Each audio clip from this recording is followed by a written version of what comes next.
नमस्कार दोस्तों, कैसे हैं आप लोग। उम्मीद करता हूँ आप लोग बहुत अच्छे होंगे।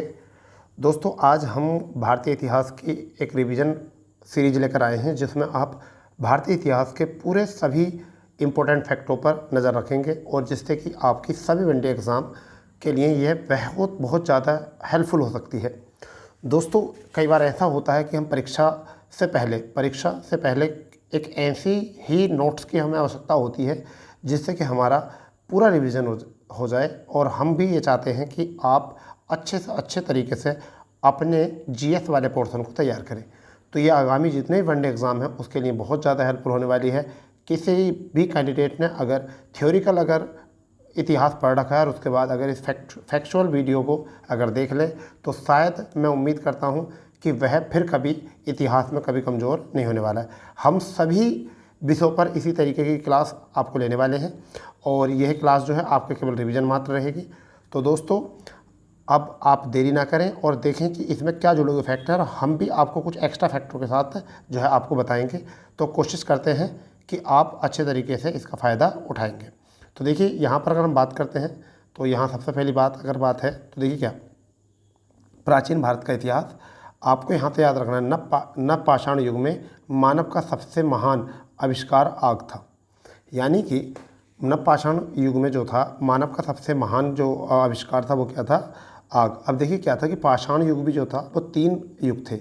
एक था आपका पुरापाषाण काल, एक था मध्य पाषाण काल और एक आपका था आपका नवपाषाण काल। और उसी की हम यहाँ पर बात कर रहे हैं। नेक्स्ट फैक्ट है, मानव ने सर्वप्रथम जिस पशु को पालतू बनाया वह कुत्ता था। अब कुत्ता ही क्यों था?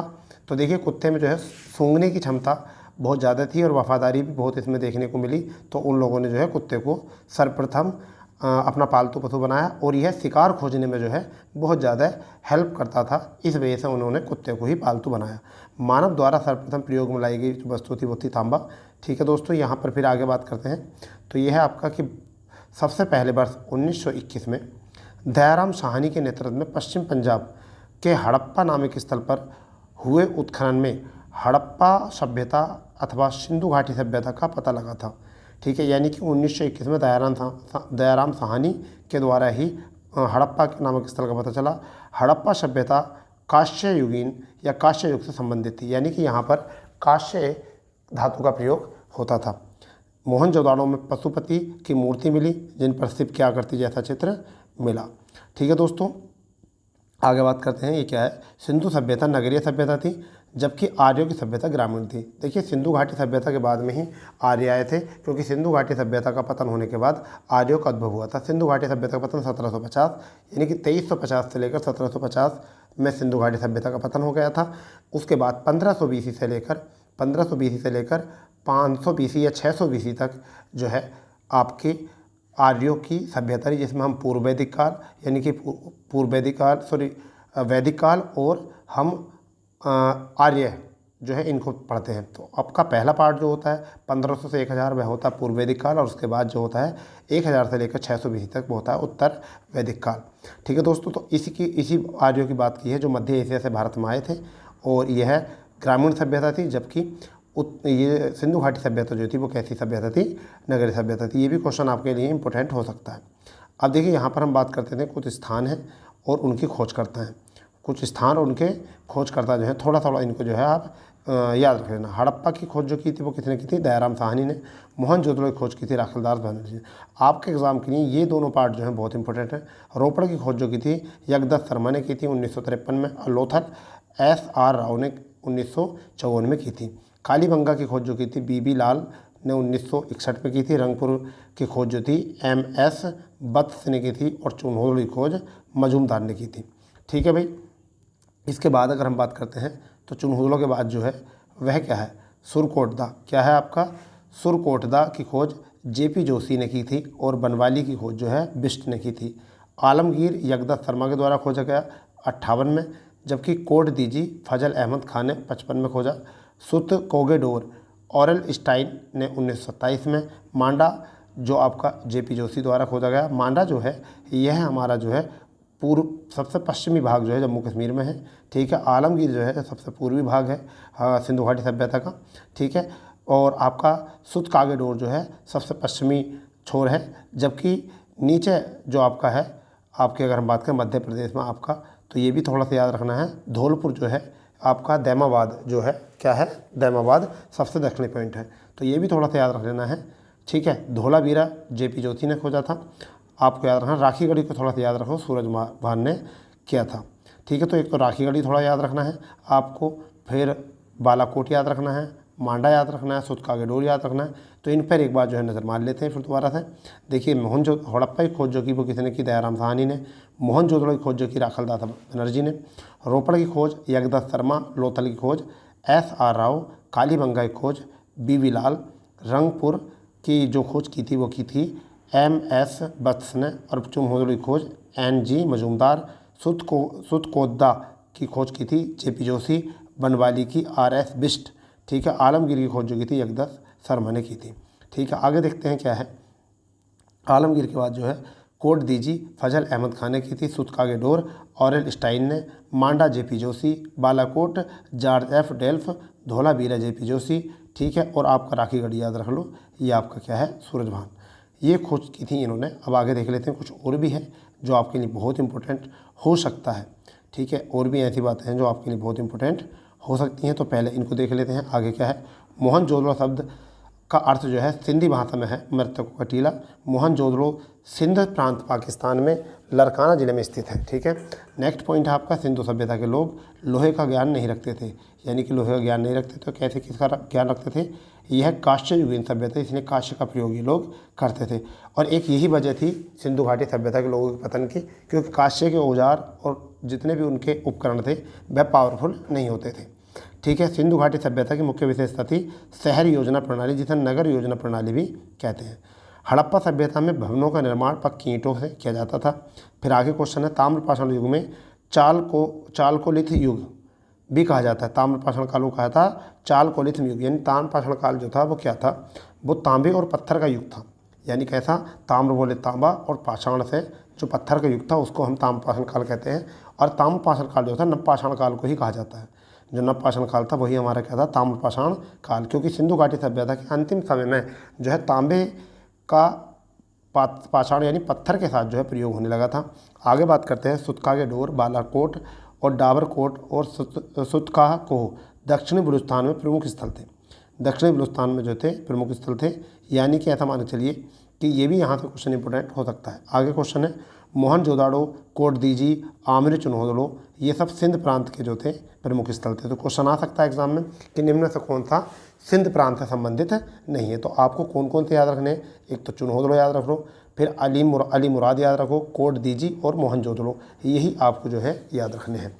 दोस्तों, इसी तरीके से आप फैक्ट का रिवीजन कर लेंगे, एक दो बार क्लास को पूरा देखोगे तो आपको जो याद हो जाएगा, घबराने की कोई बात नहीं है।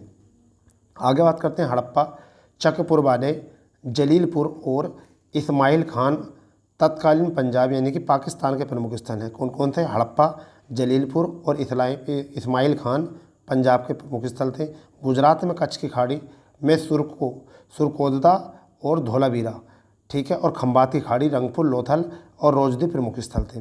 ठीक है, सिंधु सभ्यता में ये क्वेश्चन बहुत इंपॉर्टेंट है। प्रचलित आकृति जो थी ईंटों की वो 4:2:1 की थी। ठीक है, हड़प्पा वासियों को चांदी का जनक भी कहा जाता है। चांदी के आविष्कार यहाँ से, क्योंकि चांदी का कहाँ से आता था, अगर हम बात करें तो ये अफगानिस्तान वाले क्षेत्र से आपका आ जाता था। नेक्स्ट में बात करते हैं क्या है, मूर्ति पूजा का प्रमुख या मूर्ति पूजा का प्रारंभ पूर्व आर्यकाल से माना जाता है। ये क्वेश्चन अक्सर मिल जाते हैं, यहाँ से आप टेंशन ना लो, ऐसे क्वेश्चन मिल जाते हैं। हड़प्पा सभ्यता की किसी भी मोहर पर ऊँट व घोड़े का अंकन नहीं किया गया था। इसका मतलब गाय का अंकन किया गया था, मृग का अंकन किया गया था। ठीक है, अरे बात समझे, यानी गाय का अंकन मिलता था, परंतु आपका क्वेश्चन आएगा घोड़े का और ऊँट का नहीं मिलता था। ठीक है, हड़प्पा सभ्यता के स्थलों में से आपके खंबात की खाड़ी निकट स्थित लोथल गोदीवाड़ा के साक्ष्य मिले। किसके मिले, गोदीवाड़ा के साक्ष्य यहाँ से मिले। तो अभी हमने एक पेज आपको यहाँ से पढ़ा है, हम जो फॉलो कर रहे हैं वो घटना चक्र की एक पुस्तक को हम फॉलो कर रहे हैं। हम यहाँ पर कुछ क्वेश्चन बने हैं, उन क्वेश्चन को देखते हैं कि क्या क्वेश्चन है। देखिए, ऐसे क्वेश्चन बनेंगे, नवपाषाण काल के लोगों का द्वारा पहला पालतू पशु कौन था। तो देखिए, नवपाषाण काल बोला है, यानी कि सिंधु घाटी सभ्यता नहीं बोला है, नवपाषाण काल बोला। तो नवपाषाण काल में कौन था, वो भेड़ था। जबकि सिंधु घाटी सभ्यता में कौन था, सिंधु घाटी सभ्यता में कौन था, वो था कुत्ता। ठीक है, सिंधु घाटी सभ्यता में कुत्ता था, जबकि नवपाषाण काल में क्या था, भेड़। फिर अगला क्वेश्चन यहाँ पर जो है दूसरा वो है हड़प्पा की सभ्यता निम्न में से संबंधित है। तो किसमें है? कांस्ययुगीन सभ्यता थी। कैसी सभ्यता थी? कांस्ययुगीन। ठीक है। तीसरा क्वेश्चन जो है यहाँ देख लेंगे। तीसरा क्वेश्चन ये है सिंधु घाटी सभ्यता के लोग पूजा करते थे किसकी? पशुपति की यहाँ पर पूजा करते थे। ये याद रखना है आपको। ठीक है। अब यहाँ पर क्वेश्चन देखते हैं। चौथा क्वेश्चन क्या है? चौथा क्वेश्चन निम्नलिखित में से किसे मृतकों का टीला के नाम से जाना जाता था? मोहनजोदड़ो को जो है मृतक के टीला के नाम से जाना जाता था। फिर नेक्स्ट है आपका कि मोहनजोदड़ो कहाँ पर स्थित है? मोहनजोदड़ो कहाँ पर स्थित है? तो आपको याद रखना है सिंध में ये स्थित है मोहनजोदड़ो। ठीक है। आपका जो छठा क्वेश्चन है इस पेज का वो है मानव द्वारा सर्वप्रथम किस धातु का उपयोग किया गया था? तो वो आपका किया गया था तांबे का। ठीक है। किसका प्रयोग किया गया था? तांबे का। इस तरीके से अभी हमने एक पेज जो है इसका कवर किया, क्योंकि 2 फ्रंट पेज थे उसकी वजह से तीसरा पेज ये दिखा रहा है। ठीक है दोस्तों, चलिए आगे देखते हैं क्या है। नेक्स्ट पेज में अगर हम बात करते हैं तो क्या है, देखिए यहाँ पर है सैंधव सभ्यता के में महान स्नानागार के साक्ष्य मोहनजोदड़ो से प्राप्त हुए थे। यानी कि सैंधव सभ्यता के जो है महान यानी कि बृहत स्नानागार के साक्ष्य कहाँ से मिले थे? मोहनजोदड़ो से मिले थे। जबकि मोहनजोदड़ो से प्राप्त नर्तकी की कांस्य की मूर्ति प्राप्त हुई थी। मोहनजोदड़ो से कुबड़ वाले बैल की भी आकृति की मोहरें प्राप्त हुई थी।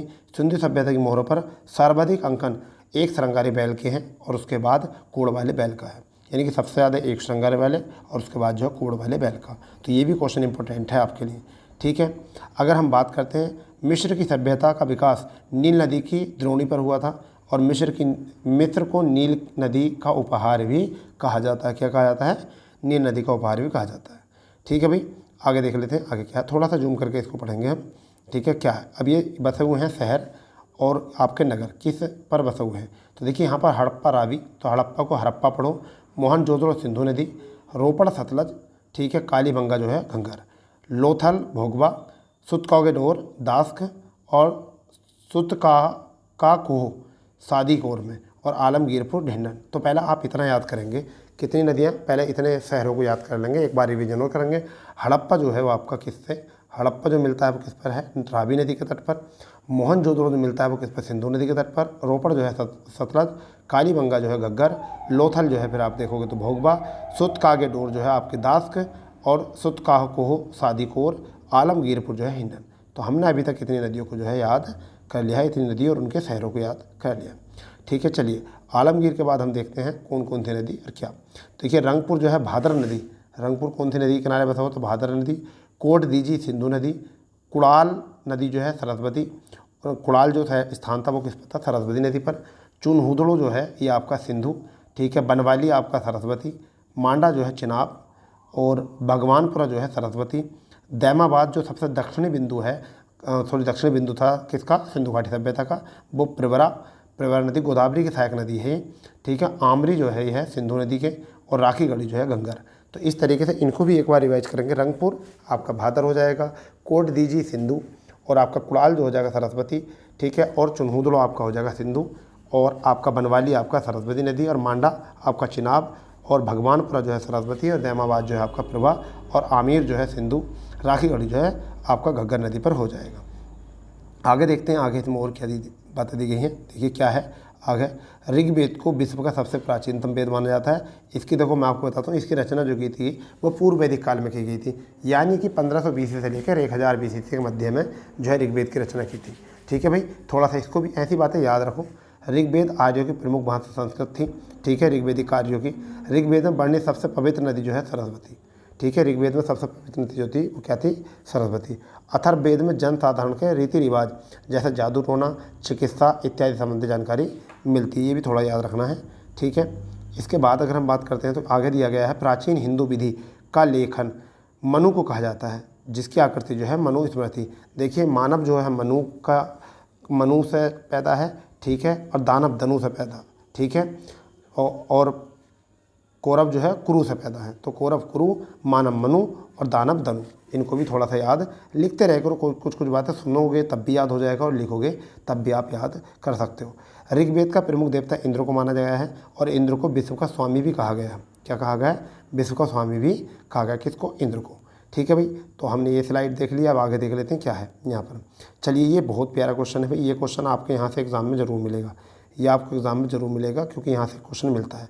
ठीक है। अब देखिए यहाँ पर क्या, घग्गर नदी को द्वैती कहा जाता है। किसे? घग्गर को। ठीक है। शतुद्री किसको कहा जाता था? सतलज को। पुरुषणी किसे कहा जाता था? रावी को। कुंभा किसे कहा जाता था? काबुल को। बितिस्ता किसे कहा जाता था? झेलम को। असकनी कहा जाता था चिनाब को। बिपाशा कहा जाता ब्यास को। गोमती कहा जाता था गोमल। और कुमु कहा जाता था कुरगुम को। ठीक है भाई, तो इस तरीके से आपने ये देख लिया है। ठीक है, एक बार और रिवाइज मारेंगे। दृश्य द्योति किसे कहा जाता है? वो घग्गर को कहा जाता है। शतुद्री सतलज, पुरुषणी रावी, ठीक है, कुंभा काबुल, बितिस्ता झेलम, ठीक है, अश्किनी चिनाब, बिपाशा व्यास, गोमती गोमल, कुमु कुर्रम, सदानीरा गंडक और सुवस्तु कहा जाता था रावत को। तो ये जो है नदियाँ आपको यहाँ से क्वेश्चन आ जाएंगे। देखिए जब भी परीक्षा होती है, वो सिविल की जब भी कोई परीक्षा होती है तो वहाँ पर जोड़े मिलाने के लिए जो है यहाँ क्वेश्चन देता है कि किस नदी का प्राचीनतम नाम क्या था और आधुनिकतम नाम कौन सा था। ठीक है, आगे देखते हैं इसमें क्या दिया गया है और थोड़ा सा आगे देखिए क्या क्वेश्चन हैं यहाँ पर, इसको देख लेंगे यहाँ। ठीक है, देखिए ये क्या क्वेश्चन है।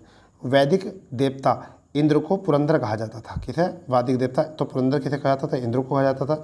मुंडकोपनिषद से सत्य के महत्व को बताने के लिए सत्यमेव जयते का वाक्य प्रयोग किया गया। पुराणों की संख्या अगर बात करें तो 18 है।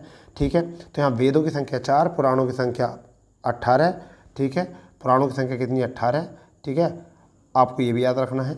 ठीक है, तो इतना याद रखना है, वेद 4, ठीक है, पुराण कितने? 18। ठीक है, अब यहाँ से प्रारंभिक वैदिक आर्यों का धर्म जो था वो कौन सा था? प्राकृतिक पूजा और यज्ञगान था, ये था इनका।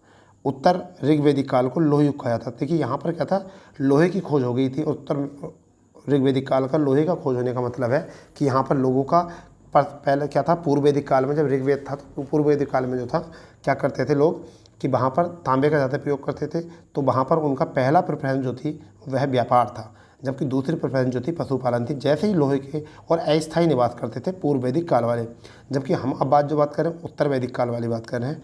और उत्तर वैदिक काल वाले लोग जो थे वो लोहे का प्रयोग होने से उनके उपकरण मजबूत हो गए, आने जाने के साधन मिल गए। ठीक है, तो उससे क्या हुआ कि वह कृषि करने लगे और कृषि करने के बावजूद क्या था, पशुपालन दूसरे नंबर पर करने लगे।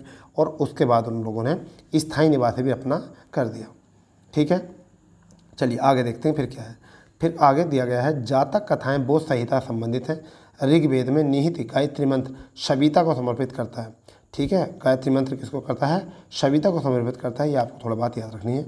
महाभारत का मूल नाम जय संहिता है। हिंदू धर्म का पारंपरिक प्राचीन नाम सनातन धर्म माना जाता है। सामवेद भारतीय संगीत का उद्गम माना जाता है, सामवेद को। ठीक है, क्लासिकल संस्कृति में आर्य शब्द का मतलब जो होता है एक उत्तम व्यक्ति होता है। ठीक है, क्या होता है? आर्य शब्द का मतलब एक उत्तम व्यक्ति होता है। अब ध्यान देंगे, वेद 4 हैं, ये कौन कौन थे? ऋग्वेद, यजुर्वेद, सामवेद, अथर्ववेद। देखिए ऋग्वेद का संबंध रचाओं से था। ठीक है, सामवेद का संगीत से था, यजुर्वेद का यज्ञकांडों से था, जबकि अथर्ववेदों का जादू टोना से था। ये भी आप अपना यहाँ पर ऐड कर लेना है जिसको नहीं पता हो। ठीक है, ऋग्वेद, यजुर्वेद तथा सामवेद को वेद त्रैदी, ये मोस्ट है, इंपॉर्टेंट है क्वेश्चन। यानी कि ऋग्वेद, यजुर्वेद तथा सामवेद को वेद त्रयी या त्रयी कहा जाता है। क्या कहा जाता है? वेद त्रयी या त्रयी कहा जाता है। वर्ण शब्द का सर्वप्रथम उल्लेख ऋग्वेद में मिला है। अब देखिए 9वें मंडल की अगर हम बात करें तो वहाँ पर कार्य के अनुसार वर्ण व्यवस्था थी, जबकि 10वें मंडल में देखिए ऋग्वेद में 10वें मंडल को पुरुष सूक्त के सर्वप्रथम शूद्र शब्द मिला। यानी कि 10वें मंडल में जो थी वर्ण व्यवस्था किसके आधार पर हो गई थी? जन्म के आधार पर। जबकि ऋग्वेद के 9वें मंडल में जो थी वर्ण व्यवस्था वह केवल कर्म के आधार पर थी। इस तरीके से आप इसको रिवाइज कर सकते हो। आगे एक पॉइंट यहाँ हमारा है, ऋग्वेद में ईश्वर महिमा, यानी कि यजुर्वेद में पहले में ऋग्वेद में ईश्वर महिमा की बात है, देवताओं की स्तुति। यजुर्वेद में कर्मकांड यानी बलिदान विधि, और सामवेद में संगीत का विस्तार दिया गया। जबकि अथर्ववेद में जो है जादू टोना, अथर्ववेद में क्या कहता है? जादू टोना। तो 6 क्वेश्चन तो हैं, हम ऑब्जेक्टिव पिछली स्लाइड में देख चुके थे। अब हमारे यहाँ तक क्वेश्चन है 7, 8, 9, 10, 11, 12 और 13 क्वेश्चन हमारे यहाँ से हैं। तो हम इसमें भी देखते हैं क्या क्वेश्चन बने हैं। देखिए हमारा क्वेश्चन है 7वां कि सिंधु घाटी सभ्यता की पहचान निम्न में से होती है। ठीक है, सिंधु घाटी सभ्यता की तो कौन सी हो जाएगी? शहर योजन प्रणाली। डी विकल्प इज द राइट आंसर। ठीक है, अब 8वां क्वेश्चन हमारे यहाँ है, निम्न में से कौन सा वेद सबसे प्राचीनतम वेद है? तो आपका ऋग्वेद सबसे प्राचीनतम वेद है, करेक्ट आंसर हो जाएगा। ठीक है, ऋग्वेद में सबसे पवित्र नदी किसे माना जाता है? सरस्वती को सबसे पवित्र नदी माना जाता है। देखो ए विकल्प उन्होंने सही कर रखा, तो आप यहाँ बना सकते हैं क्वेश्चन को। ठीक है भाई, चलिए 10वां क्वेश्चन देखते हैं हमारा क्या है। प्राचीन हिंदू विधि का लेखक किसे माना जाता है? मनु को माना जाता है। ठीक है बेटा, यहाँ पर फिर नेक्स्ट क्वेश्चन जो है 11वां वो क्या है? नेक्स्ट क्वेश्चन जो है हमारा वो 11वां क्वेश्चन क्या है? देखिए क्या है 11वां क्वेश्चन, ऋग्वेद में वर्णिक देवताओं को सर्वप्रमुख देवता किसे माना गया? तो इंद्र को, सबको पता, बच्चे बच्चे को पता है। वैदिक देवता इंद्र ईश्वर थे। यह क्या था? ये बादल। क्या था? ये बादल था। ठीक है भाई। आगे है पुराणों की संख्या, कुल संख्या कितनी होती है? तो 18 सबको पता है पुराणों की संख्या होती है। ठीक है भाई दोस्तों, तो इस तरीके से अभी हमने जो है यहाँ तक बात कर ली है। ठीक है, आपको ना सारी जानकारी अच्छे तरीके से जो है मिल रही होगी यहाँ से। ठीक है, आगे देखते हैं आपकी क्या कंडीशन है। ऋग्वेद में 10 मंडल और आपके 1028 सूक्ति हैं, जबकि 18 क्या है आपके, 18 आपके क्या हैं? पुराण। ठीक है, कितने? 18 पुराण हैं। ठीक है भाई, तो कितने हैं ऋग्वेद में? 10 मंडल हैं और 1028 सूक्ति हैं। अथर्ववेद में कुल 20 अध्याय, 731 सूक्तियाँ, तंत्र मंत्र, वशीकरण का साक्ष्य मिलता है। यज्ञ संबंधी विधि विधानों का पता यजुर्वेद से पता चलता है। अब इन बातों को याद जरूर रखना। यजुर्वेद जो है 2 भागों में बटा हुआ है, एक तो शुक्ल यजुर्वेद और जिसमें केवल पद है, जो केवल पद है, तथा कृष्ण यजुर्वेद जिसमें पद और गद दोनों है। तो ये बात बहुत इंपॉर्टेंट है कि यजुर्वेद को 2 भागों में बांटा है, एक तो शुक्ल यजुर्वेद और दूसरा कृष्ण यजुर्वेद। शुक्ल यजुर्वेद जो था वो केवल पद काव्य से संबंध रखता है, जबकि यजुर्वेद पद और गद दोनों से। शुक्ल यजुर्वेद में बाज सैनयी संहिता भी कहा जाता है। उपनिषद दर्शन पर आधारित पुस्तक है, यानी कि उपनिषद, ये कई बार क्वेश्चन आया था कि उपनिषद निम्न से किस पर संबंधित है? उपनिषदों को वेदांत भी कहा जाता है। वेदों के अंत में लिखे जाने वाले क्या कह देते हैं? वेदांत भी कहा जाता है। ये बात याद रख लेनी। ठीक है, आगे देखते हैं आगे क्या कंडीशन है। ठीक है भाई, आगे है उपनिषद का अर्थ शिष्य द्वारा ज्ञान की प्राप्ति हेतु गुरु के समीप बैठकर, जबकि कपोटनिषद में यम और नचिकेता का जो संवाद उल्लेखित है। ठीक है भाई, अगर हम बात करें तो की पॉइंट के हिसाब से, यानी कि फैक्चुअल के हिसाब से क्वेश्चन और आपको रिवाइज करने के हिसाब से ये बुक बहुत अच्छी है और आप इसको प्रेफर कर सकते हैं। तो वैदिक संहिता का संबंध जो है वो क्रम क्या है? सबसे पहले वैदिक संहिता, फिर ब्राह्मण, आर्ण्यक और उपनिषद। सबसे ऊपर नंबर 1 पर प्रेफरेंस किसकी है? वैदिक संहिता की, फिर ब्राह्मण की, फिर आर्यण की, फिर उपनिषद की।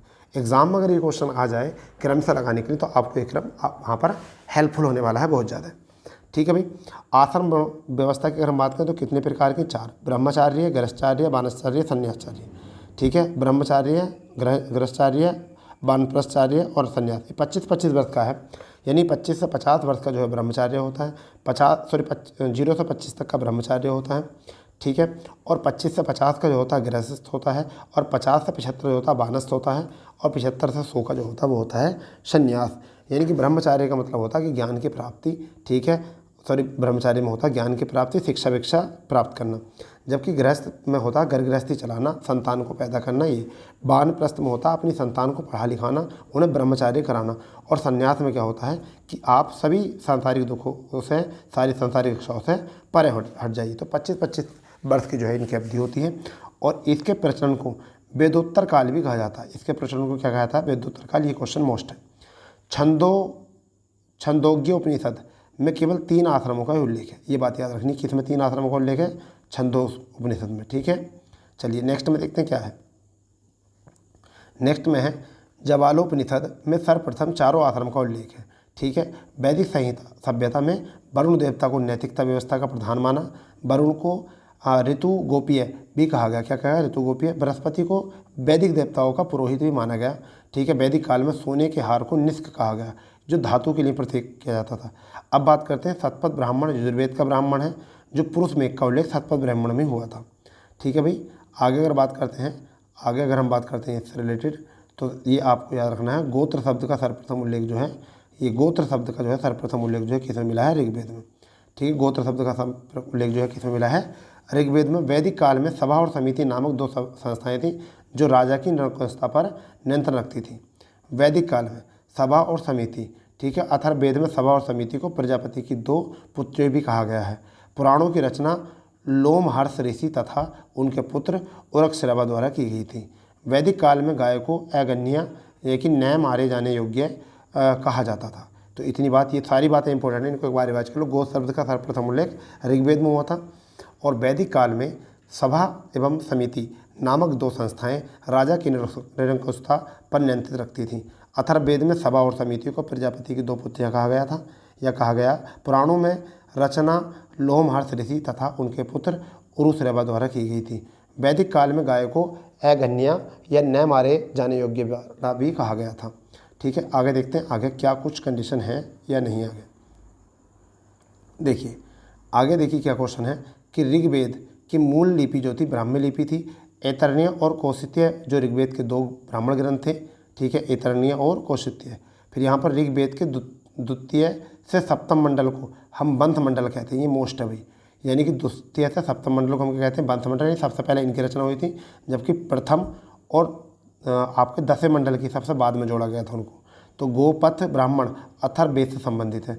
गौतम बुद्ध का जन्म जो है कपिलवस्तु लुम्बिनी में हुआ था, यानी कि 563 में हुआ था। क्षत्रिय कुल संबंधित थे। शाक्य, ठीक है भाई, और रुम्मन देई गांव में इनका जन्म लुम्बिनी में नेपाल में हुआ था। जबकि इनकी मृत्यु की अगर हम बात करें, इनकी जो इन्होंने निर्वाण की प्राप्ति की थी, तो गौतम बुद्ध ने निर्वाण जो प्राप्त किया था वो क्या था, 483 BC में। ये भी याद रखना है। तो गौतम बुद्ध को ज्ञान की प्राप्ति के बाद बुद्ध कहा गया। ठीक है, चलिए आगे देख लेते हैं और क्या कहा। गौतम बुद्ध से रिलेटेड क्वेश्चन क्या है।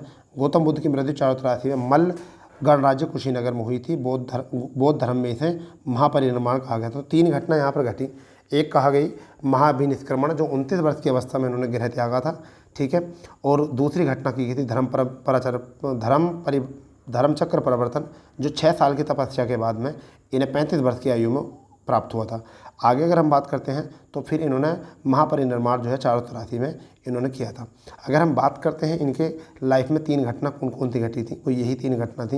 ये इनकी अगर विजन की बात करें तो इन्हें 4 दृश्य इनकी लाइफ में सबसे इंपॉर्टेंट थे। पहला दृश्य था कि एक बीमार व्यक्ति, दूसरा दृश्य था एक आपका बूढ़ा व्यक्ति, तीसरा दृश्य जो था एक मृत शरीर, और चौथा दृश्य जो था वह था सन्यासी। और सन्यासी वाले दृश्य ने जो है इनको सर्वाधिक प्रभावित किया। ठीक है दोस्तों, अगर हम परिचय की बात करें गौतम बुद्ध के, अगर परिचय की बात करें तो आपको एक बार रिवाइज करा देते हैं। गौतम बुद्ध के परिचय, अगर जन्म की तो बात हो ही चुकी है। पिता का नाम शुद्धोधन, ठीक है। इनका बचपन का नाम सिद्धार्थ, माता का नाम महामाया, ठीक है। जबकि पालन पोषण जो किया था, क्योंकि 7वें दिन ही इनके जन्म के 7वें दिन की माता जी के हो गया था, देहांत हो गया था। जबकि इनका पालन पोषण जो किया था वो किसने किया था, इनकी मौसी प्रजापति गौतमी ने इनका पालन पोषण किया था।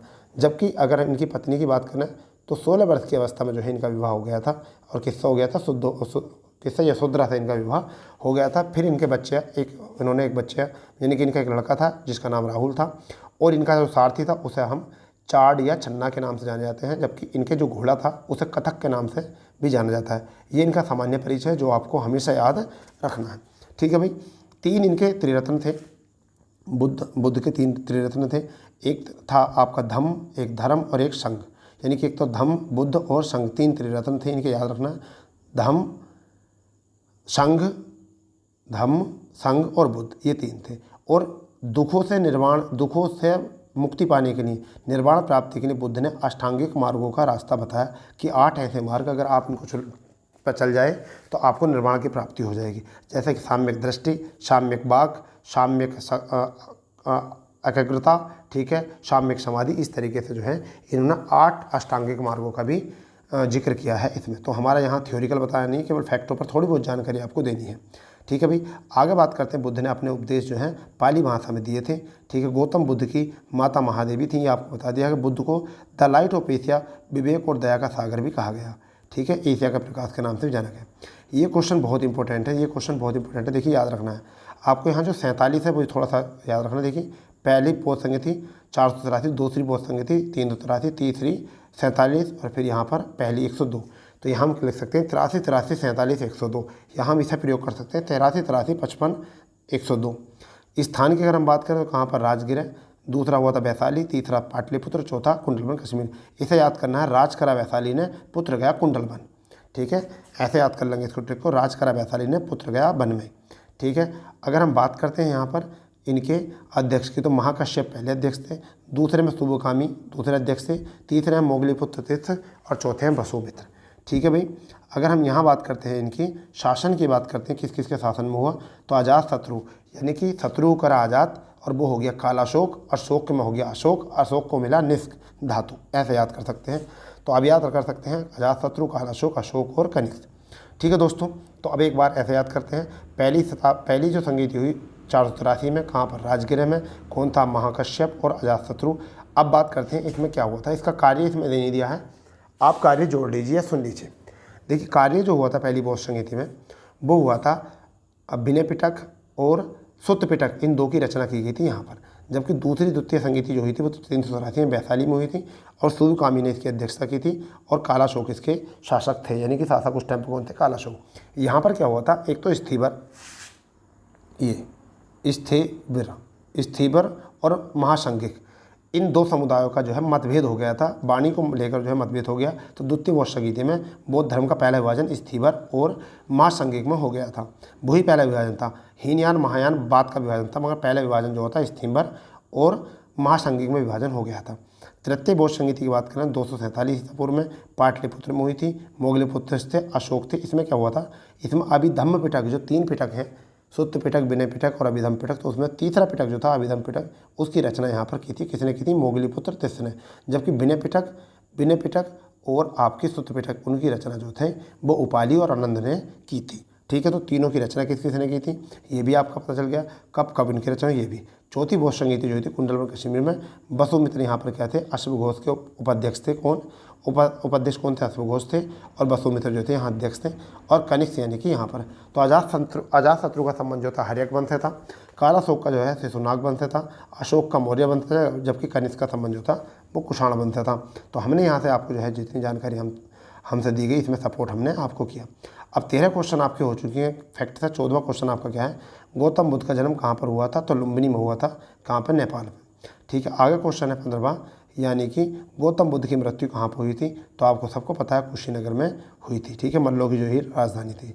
16वां क्वेश्चन की अगर हम बात करें यहाँ पर, 16वां क्वेश्चन क्या है, भगवान बुद्ध ने अपना प्रथम उपदेश कहाँ पर दिया था, ये दिया था सारनाथ में। अब यहाँ भी समझिए 3 क्वेश्चन आते हैं यहाँ से। पहला उपदेश कहाँ पर दिया, सारनाथ में। अंतिम उपदेश कहाँ पर दिया, कुशीनगर में।